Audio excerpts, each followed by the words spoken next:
ఇక్కడ మీ పశ్చిమ వర్గంలో ఇప్పుడు వైఎస్ఆర్ కాంగ్రెస్ పార్టీ అభ్యర్థి ఎడం బాలాజీ గారు పోటీ చేస్తున్నారు, టీడీపీ నుంచి ఏలూరు సంస్థ గారు పోటీ చేస్తున్నారు. ఎడం బాలాజీ గారు లాస్ట్ మూమెంట్లో టికెట్ దక్కించుకున్నారు కదా, మరి ఎలా ఉంటుంది అసలు? అంతకుముందు మీ పశ్చిమ వర్గంలో గ్రూపులు ఉన్నాయి, వాటిని ఎలా కలుపుకొని పోతున్నారు? అసలు గెలుస్తారు ఏలూరు సంస్థ గారు మీద ఎడం బాలాజీ గారు? 100కి 100% ఎడం బాలాజీ గారు పశ్చిమ నియోజకవర్గంలో కంపల్సరీగా గెలుస్తారు. ఇంకో విషయం ఏంటంటే ఈ 3 సంవత్సరాల్లో ఏలూరు సాంబశివరావు చేసిన సంక్షేమం అంటూ ఏమీ లేదు పశ్చిమ నియోజకవర్గంలో. ఎడం బాలాజీ గారు ప్లస్ అది కాకుండా జగన్మోహన్ రెడ్డి గారు ఒకటి ప్రతి ఒక్క ఇంటికి సంక్షేమ పథకం ఉంది కాబట్టి కంపల్సరీగా ఎడం బాలాజీ గారు ఈసారి పశ్చిమ నియోజకవర్గంలో బాలాజీ గారే వస్తారు. 2 సార్లు గెలిచినాడు ఏలూరు సంవత్సరం. పర్చూరడ్డ ఏలూరు అడ్డ ఈసారి 3వ గెలిచి చంద్రబాబుకి గిఫ్ట్ ఇస్తాం లేదు. పర్చూరులో ఈసారి ఏలూరు సంవత్సరం అంటూ లేదు.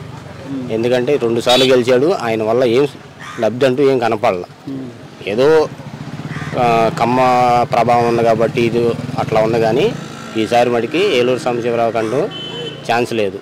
100కి 100% బాలాజీ గారే వస్తారు. మరి కరోనా టైంలో అసలు ఏమన్నా ఏలూరు సంవత్సరం గారు కనపడ్డారు? అసలు ఈ ఒక్కళ్ళు వచ్చింది లేదు. కరోనా టైంలో ప్రతి ఒక్క వాలంటరీ ఇంటింటికి తిరిగి వాళ్ళ యొక్క సంక్షేమం వాళ్ళ యొక్క మంచి మొత్తం కనుక్కుంది వాలంటరీ. కాబట్టి ఏలూరు సంవత్సరం వచ్చిన ఆయన ఒక్కసారి కూడా వచ్చారు కరోనాలో. అప్పుడు దాకా ఎందుకు మొన్న వరద వచ్చింది, వరద వచ్చినప్పుడు కూడా రాలా. మీరు ఇప్పుడు ఏదైతే ఉందో చెప్పండి. జగన్మోహన్ రెడ్డి గారు ఇప్పుడు అదే ఒంటరిగా వెళ్తున్నారు, మిగతా వాళ్ళంతా కూటమిగా వస్తున్నారు కదా, ప్రభుత్వం ఈసారి కూటమి ప్రభుత్వం వస్తుందా, జగన్మోహన్ రెడ్డి గారు గెలుస్తారా? అసలు కూటమి ప్రభుత్వం అనేది ఎందుకు భయపడి వాళ్ళు 7 పార్టీలు కలుసుకొని ఆ కూటమి ఏర్పరచుకొని గెలుచుకున్నారు. భయపడే కదా.